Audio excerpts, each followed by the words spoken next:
तो फिल्म की शुरुआत एक क्लास से होती है जहाँ सब कुछ बिल्कुल नॉर्मल लग रहा था। यूकू जो कि क्लास की टीचर है वो सभी बच्चों को दूध देती है और बच्चे जल्दी से वो मुफ्त का दूध पी जाते हैं, सिवाय कुछ शरारती लड़कों के जिन्होंने दूध जमीन पर गिरा दिया था। मगर यूकू को बिल्कुल परवाह नहीं थी क्योंकि वो तो सिर्फ 2 ही स्टूडेंट्स से बदला लेना चाहती थी जो क्लास में थे।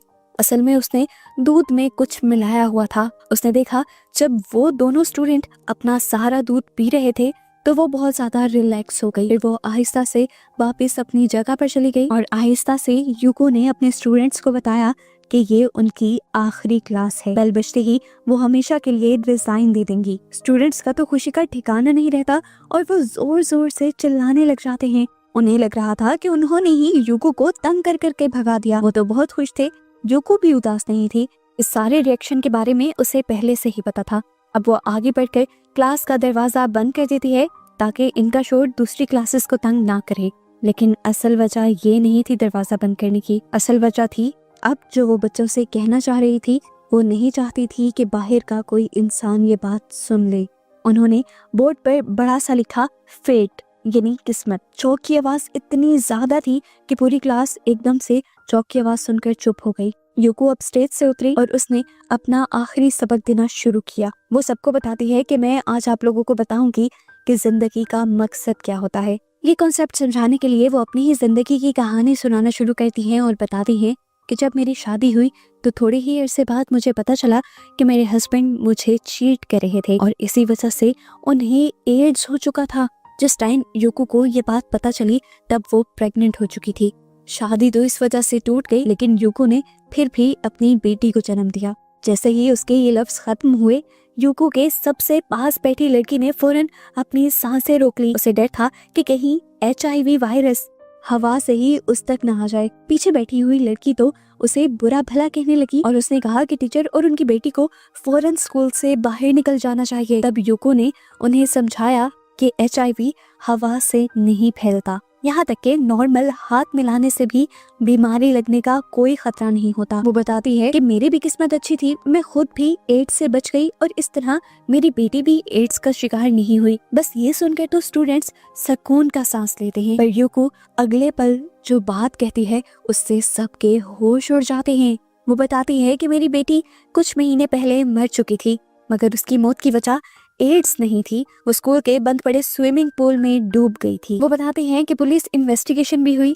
पुलिस को भी यही लगा कि मौत स्विमिंग पूल में डूबने की वजह से हुई है, मगर उस सब के बावजूद भी मैं जानती हूँ कि मेरी बेटी का मर्डर हुआ है और मुझे अपनी बेटी के मर्डर्स के बारे में भी पता है। वो भी इसी क्लास में बैठे हुए हैं। उन दोनों ने मिलकर ये गुनाह किया है, मेरी बेटी को मारा है। पर मैं अभी आप लोगों को उनका नाम नहीं बताऊंगी। फिलहाल हम उन्हें स्टूडेंट A और B का नाम देते हैं ताकि स्टोरी तो कंप्लीट हो जाए। चलो अच्छा, फिर मैं बताती हूँ कि मेरी बेटी मरी कैसे थी। कुछ महीने पहले मैं अपनी बेटी के साथ शॉपिंग कर रही थी। मेरी बेटी मॉल में एक बनी वॉलरट को देखकर रुक गई। उसे वो बहुत ज्यादा पसंद आ गया था और वो जिद करने लगी कि मुझे ये खरीदना है। लेकिन क्योंकि मैंने अभी पिछले ही महीने बिल्स पे किए थे तो मेरे पास इतने पैसे नहीं थे। मैंने अपनी बेटी को समझाना शुरू किया कि मैं आपको ये नहीं लेकर दे सकती, हम नेक्स्ट मंथ लेंगे। अब इत्तेफाक से वो स्टूडेंट A उसे मॉल में अपनी मॉम के साथ आया हुआ था। उसने ये बात सुन ली। अगले दिन स्टूडेंट A ने बिल्कुल वैसा ही पर्स खरीदा और यूको की बेटी को जाकर दे दिया। स्टूडेंट B भी उसके साथ था। अब B ने मेरी बेटी से ये झूठ बोला कि ये वॉलेट उसके लिए मैंने खरीदा है। अब मेरी बेटी छोटी सी थी, मासूम थी, बेचारी ने खुशी से वो पर्स ले भी लिया। लेकिन जैसे ही उसने पर्स पकड़ा तो उसे जोर से बिजली का झटका लगा क्योंकि वो पर्स इलेक्ट्रिक्यूटेड था। उसके अंदर एक ऐसी डिवाइस लगाई गई थी जो दूसरे को बिजली का झटका दे सकते हैं। हालांकि वो झटका हल्का सा था, कोई इससे मर नहीं सकता था, लेकिन स्टूडेंट B बहुत ज्यादा डर गया था। उसे लगा कि वो बच्ची मर गई है। स्टूडेंट A ये बात जानता था कि बच्ची नहीं मरी। B को लग रहा था कि वो बच्ची मर गई और अब उसे ये भी डर था कि कहीं केस में उसका नाम ना आ जाए। पुलिस से और अपनी मॉम डैड की मार डांट से बचने के लिए उसने क्या किया कि मेरी बेटी को उठाया और पूल में फेंक दिया ताकि सबको लगे कि ये सिर्फ एक हादसा था। ये तो मानना पड़ेगा कि B ने प्लान बहुत अच्छा बनाया था। सच में पुलिस को उनके खिलाफ कोई सबूत नहीं मिले, लेकिन मुझे मिल गए क्योंकि मुझे पूल के पास से वो पर्स मिल गया और मुझे उस पर्स के अंदर से वो इलेक्ट्रिक्यूटेड डिवाइस भी मिल गई और उसी से तो मेरा शक पक्का हो गया क्योंकि इस इंसिडेंट से कुछ दिन पहले उन दोनों लड़कों ने इसी पर्स और इसी डिवाइस के जरिए मेरे साथ भी प्रैंक करने की कोशिश की थी। ए ने बताया था कि ये उसकी बहुत ही खास इन्वेंशन है। उस लड़के ने अपनी इस इन्वेंशन को एंटी थेफ्ट वॉलेट का नाम दिया था और उसने बोला था कि अगर कोई चोर चोरी करने लगे और ये डिवाइस उनके पर्स के अंदर रखी हो तो कोई भी चोर चोरी नहीं कर पाएगा, बल्कि करंट लगकर डरकर भाग जाएगा। ए चाहता था कि उसकी ये इन्वेंशन साइंस एग्जीबिशन के लिए जाए, लेकिन मैंने उसे रोक दिया क्योंकि इसके अंदर करंट बहुत ज्यादा था। यानी वॉलेट के अंदर जो करंट का वोल्टेज था वो बहुत हाई था। अगर पर्स को पकड़ने वाले इंसान के हाथ गीले हों तो ये करंट और भी खतरनाक असर छोड़ सकता है। और सेफ्टी के लिए ही मैंने एक ही एप्लीकेशन रिजेक्ट कर दी, लेकिन मुझे ये नहीं पता था कि वो लड़का इतना ढीठ है कि मेरी एप्लीकेशन रिजेक्ट करने के बाद वो प्रिंसिपल के पास जाकर एप्लीकेशन साइन करवा लेगा। अब स्टूडेंट ए की किस्मत तो चेक करो, ना ही प्रिंसिपल ने ध्यान दिया और ना ही कंपटीशन में आए दूसरे लोगों और जजेस ने ध्यान दिया कि इस एक्सपेरिमेंट के नुकसानात बहुत हैं और सेफ्टी इसमें बिल्कुल भी नहीं है। और फिर स्टूडेंट ए कंपटीशन जीत भी गया। स्टूडेंट ए ने बेस्ट आइडिया अवार्ड भी जीत लिया। ए ने सोचा था कि उसकी इस इन्वेंशन की वजह से वो पूरी दुनिया में मशहूर हो जाएगा, मगर उसकी खबर सिर्फ पेपर के एक छोटे से कोने में छपी। उसने जब अखबार की हेडलाइंस पढ़ी तो वहाँ पर एक 13 साल की लड़की के बारे में खबर थी जिसने अपने पूरी फैमिली को मार दिया था। बेसिकली स्टूडेंट ए मशहूर होना चाहता था और इस खबर ने उसके दिमाग को पागल कर दिया। उसने देखा कि जितने भी वो साइंस में मदद कर ले उसे इतनी तरक्की नहीं मिल रही जितनी क्राइम करने वालों को तरक्की मिल रही है। दिमाग में पता नहीं वो क्या खिचड़ी बनाने लगा। पहले तो उसका कोई दोस्त नहीं था, फिर उसने स्टूडेंट बी को अपना दोस्त बना लिया। स्टूडेंट बी क्लास का सबसे अजीब लड़का था, ना पढ़ाई में आगे था ना लोगों से बातचीत करता था और सबसे बड़ी बात कि डरपोक भी था। और उस पर भी बड़ी बात ये कि मैंने स्टूडेंट बी को एक दिन वीडियो गेम्स शॉप पर गेम्स खेलते हुए पकड़ लिया था। गेम्स वो खेल रहा था स्कूल बंक करके, इसीलिए मैंने उससे स्विमिंग पूल के आसपास की सफाई करवाई थी। उस दिन के बाद से आज तक स्टूडेंट बी मुझसे नफरत करता था। जब स्टूडेंट ए और बी कुछ वक्त साथ रहते हैं तो दोनों को पता चलता है कि दोनों ही मुझसे यानी टीचर यूको से नफरत करते हैं और दोनों ही अपना गुस्सा निकालने के लिए मेरी बेटी को शिकार बना लेते हैं। स्टूडेंट ए ने उस दिन जानबूझकर उस पर्स का वोल्टेज बढ़ाया था ताकि मेरी बेटी को जोर से झटका लगे। पूरी कहानी का पॉइंट ये है कि इसी क्लास में 2 स्टूडेंट्स हैं, ए और बी, जिन्होंने मेरी बेटी को मारा है और मैं उनसे बदला लेना चाहती हूँ। मैं ये सारे काम लीगली करना चाहती थी, इसीलिए मैंने केस को रीओपन करवाया। लेकिन तभी मुझे एक बात पता चली कि जापान के लॉज के मुताबिक अगर मैं केस जीत भी जाऊँ तो बच्चों को सजा नहीं होगी, क्योंकि बच्चों की उम्र 14 साल से कम है। उनकी तरबियत करने के लिए उन्हें एक रिफॉर्म स्कूल में तो भेज दिया जाएगा, लेकिन वहाँ से भी ये लोग जल्दी छूट जाएंगे। यूको उन दोनों स्टूडेंट्स के नेचर को अच्छी तरह जानती थी, इसीलिए उसे नहीं लगता था कि इन दोनों के लिए इतनी छोटी सी सजा काफी होनी चाहिए। यूको सबसे कहती है, देखो बच्चों, मैं तो हूँ एक टीचर, किताबें पढ़ाने के अलावा भी मेरी एक ड्यूटी है कि तुम्हें मैं अच्छा इंसान बनाऊं। तो इसी तरह इन्हें भी अच्छा इंसान बनाने का और सबक सिखाने का फिर बेड़ा मैंने खुद ही उठा लिया। इसीलिए मैंने कुछ नया प्लान किया। अपने हस्बैंड का HIV वाला ब्लड लेकर उन दोनों बच्चों के दूध में डाल दिया और मैंने देखा है कि उन दोनों बच्चों ने दूध का आखिरी कतरा तक पिया है।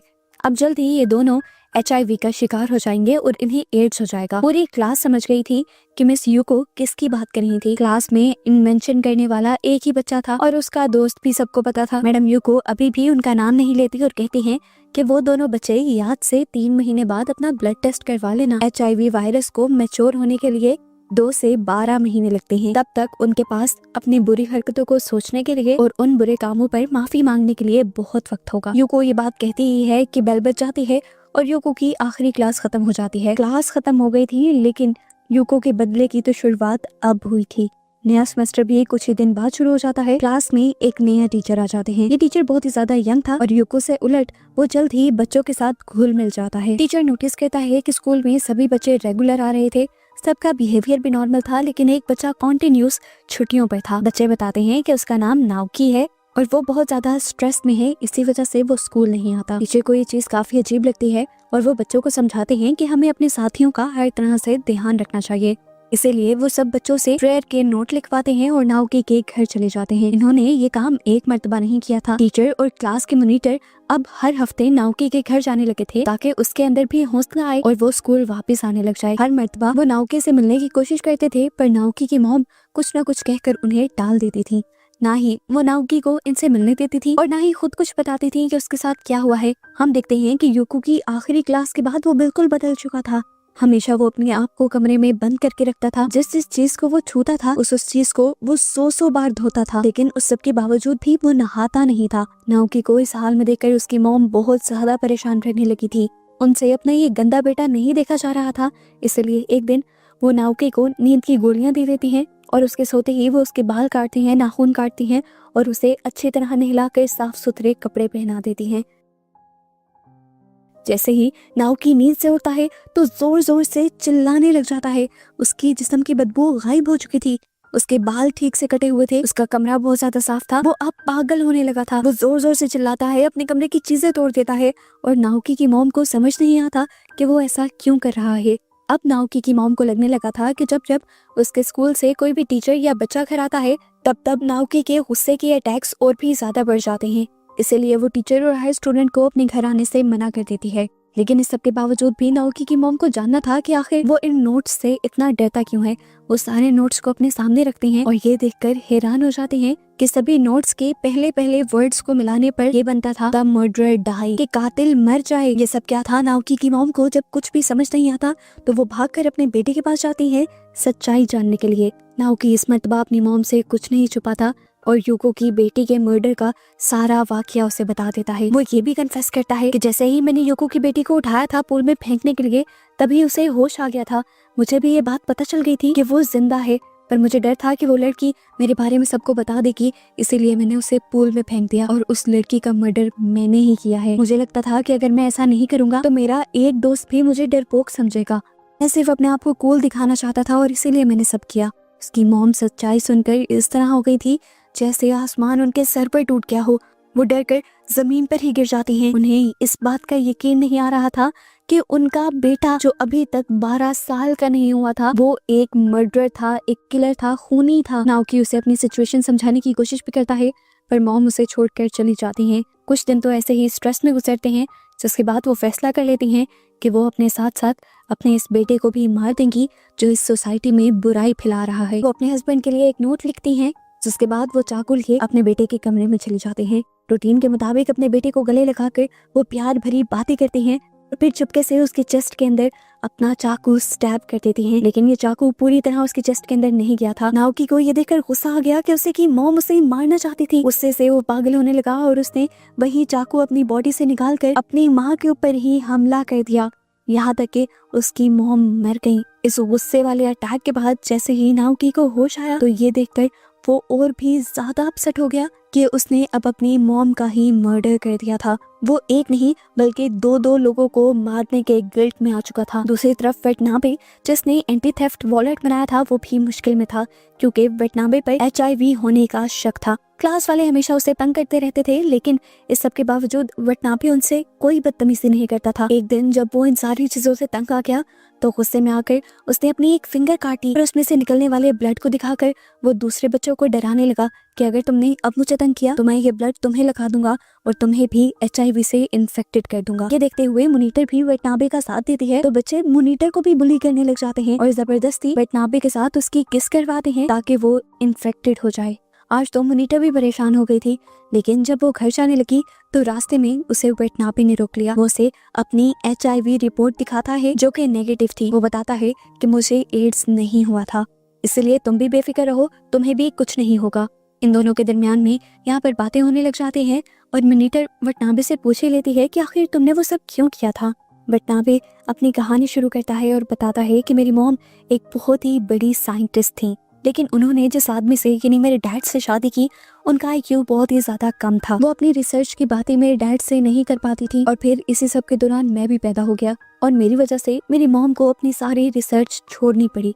जैसे जैसे मैं बड़ा होता रहा मॉम को रिग्रेट होने लगा अपने फैसले पर, क्योंकि उन्हें मैं एक बहुत ही एवरेज बच्चा लगता था और वो इस हकीकत को एक्सेप्ट नहीं कर पा रही थी कि एक इतनी बड़ी साइंटिस्ट के पास एक एवरेज नॉर्मल जहनियत का बच्चा कैसे पैदा हो सकता है।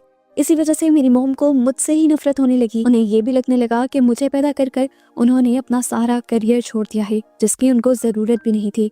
ऐसे ही नेगेटिव सोचों की वजह से वो अक्सर मुझे मारा पीटा करती थी और मेरे डैड को काफी अरसे तक तो इस चीज का पता भी नहीं था। जैसे ही मेरे डैड को इन चीजों के बारे में पता चला तो उन्होंने फौरन ही मेरी मॉम को डाइवोर्स दे दी। मॉम ने भी एलुमनी के पैसे लिए और दोबारा से अपने रिसर्च स्टार्ट कर दिए और उन्हें ये याद भी नहीं रहा कि उनका कोई बेटा भी है। हालांकि मैं अपनी मॉम से बहुत ज्यादा प्यार करता था। मेरी हमेशा से एक ख्वाहिश थी कि मेरी मॉम मुझसे मिले और इस ख्वाहिश में मैं इतना ज्यादा पागल हो गया कि वो सब काम करने लगा जो मेरी मॉम को पसंद थे। मैंने नई नई इन्वेंशंस की और उस वेबसाइट पर मैं अपलोड करने लगा जिस वेबसाइट पर मेरी मॉम भी काम करती थी। मुझे उम्मीद थी कि कभी मेरी मॉम मुझे नोटिस करेंगे, पर ऐसा भी कभी नहीं हुआ। एक और अजीब बात वो मॉनिटर को ये बताता है कि जिस दिन मुझे पता चला कि मैंने HIV वाला दूध पिया है, मैं उस दिन भी नहीं रोया। मैं तो उल्टा खुश था। मैं बाथरूम में जाकर पागलों की तरह हंसा क्योंकि मुझे लगता था कि जब मैं बीमार हो जाऊंगा तब मेरी मॉम एक मर्तबा मेरे से मिलने आएंगी। मैंने 3 महीने पूरे होते ही टेस्ट करवाया, लेकिन टेस्ट की रिपोर्ट नेगेटिव निकली। अब मेरे दिल में दोबारा हुआ कि अपनी मॉम से मिलने के लिए मुझे खुद ही ट्राई करना होगा। पहले मेरी पोस्ट पर 0 व्यूज आते थे, फिर मैंने एक नया तरीका अपनाया और अपनी इन्हीं इन्वेंशन से जानवरों को टॉर्चर किया, ये दिखाने के लिए कि मेरी इन्वेंशन से चोरों को टॉर्चर भी किया जा सकता है। लोगों को मेरा मकसद तो नहीं नजर आया, लेकिन जानवरों को टॉर्चर करना नजर आ गया और उन्हें ये चीज अच्छी भी लगने लगी। अचानक से मेरी पोस्ट पर बहुत सारे व्यूज आने लगे और कमेंट्स भी। मुझे लगा कि इसी तरीके से मैं मशहूर होने लगूंगा और फिर मैं वेबसाइट पर ऐसे ही पोस्ट करने लगा, पर अभी भी कोई फायदा नहीं हुआ। आज की पोस्ट के बाद भी मेरी मॉम ने मुझे नोटिस नहीं किया। ये सारी कहानी सुनने के बाद मॉनिटर को उसके साथ हमदर्दी होने लग जाती है और ये दोनों दोस्त बन जाते हैं। फिर मॉनिटर भी अब यहाँ से घर चले जाती है, लेकिन वो अपनी डायरी यही वटनाबे के पास ही छोड़ जाती है। वटनाबे जैसे ही उसकी डायरी पढ़ता है तो शॉक में चला जाता है, ये जानने के बाद कि मॉनिटर असल में टीचर यूको से मिली हुई थी। मॉनिटर और नए टीचर दोनों ही यूको से पैसे लेते थे और इसीलिए सारे बच्चों से नोट्स लिखवाकर वो नाओकी के घर जाते थे। उन नोट्स में मॉनिटर ही द मर्डर के स्पेलिंग को हाईलाइट किया करती थी। इस डायरी के जरिए ये सारी सच्चाई जानने के बाद वटनाबे और भी ज्यादा डर जाता है और उसे इस बात पर यकीन आ जाता है कि इस दुनिया में कोई भी यकीन के लायक नहीं। और उसे अब ये भी डर लगने लगता है कि कहीं मॉनिटर भी यूको के कहने पर ही तो उसकी दोस्त नहीं बनी, क्या वो भी वटनाबे से यूको का बदला तो नहीं लेना चाहती। अगले दिन जैसे ही मॉनिटर उससे मिलने के लिए उसकी मॉम की बनाई पुरानी लैब में आती है तो वटनाबे उस पर गुस्सा होने लग जाता है क्योंकि उसने डायरी पढ़ ली थी। ये सुनना था और फिर क्या था, मॉनिटर ने भी सारा प्लान उसे बता दिया। उसका बोला हुआ एक एक लफ्ज वटनाबे के दिल में चुभ रहा था। ऐसा भी कैसे हो सकता था कि दुनिया में कोई भी नहीं जो उससे प्यार करे। उसे अब मॉनिटर पर इतना ज्यादा गुस्सा आ जाता है कि वो एक बड़ी सी नाइफ उठाता है और बेदर्दी से अपनी मॉनिटर को मार देता है और फिर इसी नाइफ को बार बार इस्तेमाल करता है उसके जिस्म के टुकड़े टुकड़े करने के लिए। और इस सब की भी वो वीडियो बनाता है, जिसके बाद वो अपनी मॉनिटर के सारे बॉडी पार्ट्स फ्रीजर में फ्रीज कर देता है। और अब के बाद जब जब वो फ्रिज खोलता था तो मरी हुई अपनी मॉनिटर को बहुत ही अदब से हाय कहता था। इस टाइम तक तो उसे इस चीज का डर ही नहीं था कि उसने दूसरी लड़की का भी मर्डर कर दिया है, क्योंकि उसे पता था कि जापानीज लॉ के मुताबिक इस उम्र में उसे कोई भी सजा नहीं मिलेगी। इसलिए अब अपनी वो एक वीडियो बनाता है और उस वीडियो में सब कुछ बता देता है जो उसने किया था। साथ ही वो ये भी बताता है कि उसने अब एक बॉम्ब बनाया है, जिस बॉम्ब को वो अगले दिन स्कूल में एनुअल डे पर इंस्टॉल करेगा। वो जानता है कि उसे एनुअल डे पर पोजीशन मिलेगी और पोजीशन के मिलते ही वो इस बॉम्ब को एक्सप्लोड कर देगा। वो चाहता है कि इस वीडियो के जरिए उसकी मॉम कम से कम ये बात जान ले कि उसका बेटा कोई नालायक नहीं है, बल्कि उन्हीं की तरह एक बहुत अच्छा साइंटिस्ट है। टाइमर लगाकर इस वीडियो को अपलोड करने के बाद वो स्कूल में बॉम्ब भी इंस्टॉल कराता है और प्लान के मुताबिक अगले दिन अपनी स्पीच के बाद जब सभी बच्चे तालियां बजा रहे होते हैं तो वो अपने मोबाइल का एक बटन दबाता है जिसके साथ वो बम इंस्टॉल था, लेकिन यहाँ पर कुछ भी नहीं होता।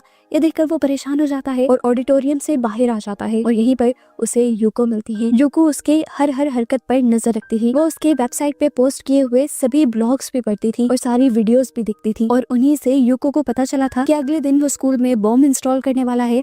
इसीलिए यूको ने पहले ही बम को डिस्पोज ऑफ कर दिया था और सारे बच्चों की जान बचा ली थी। अब यूको वटनाबे से कहती है, तुम ये सब इसीलिए कर रहे हो ना कि तुम्हें तुम्हारी मॉम की टेंशन मिल जाए, लेकिन तुम्हारी मॉम तो तुम्हारा नाम भी नहीं सुनना चाहती। आज सुबह ही गई थी मैं उनसे मिलने के लिए, मैंने उन्हें एक गिफ्ट भी दिया और कहा कि ये तुमने भेजा है, लेकिन उन्होंने खोल कर भी नहीं देखा। और अब जैसे ही तुमने ये बॉम्ब का बटन दबाया ना, ये वहाँ तुम्हारी मॉम के ऑफिस में एक्सप्लोड हो गया है। अगर तुम्हारी मॉम तुम्हें चाहती और उस गिफ्ट को खोल कर देख लेती तो उन्हें पता चल जाता कि इसमें बॉम्ब है, लेकिन तुमसे की गई नफरत ने उन्हें मार दिया और यहाँ तुम्हारी हरकतों ने तुमसे वो सब छीन लिया जो तुम लाइफ में चाहते थे और अब तुम पूरी जिंदगी इसी अजियत के साथ जिंदा रहोगे। यूको की ये सारी बातें वटनाबे का सर फाड़ ही थी। उसके नाक से खून निकलने लगा था और वो अब सारे बच्चों के दरमियान में बैठा जोर जोर से चिल्लाने लगा था। इस तरह से उसे अज़ियत देकर युको का भी बदला पूरा हो गया था, इसीलिए वो वहाँ से चली जाती है और इसी सब के साथ ये मूवी यहाँ ख़त्म हो जाती है।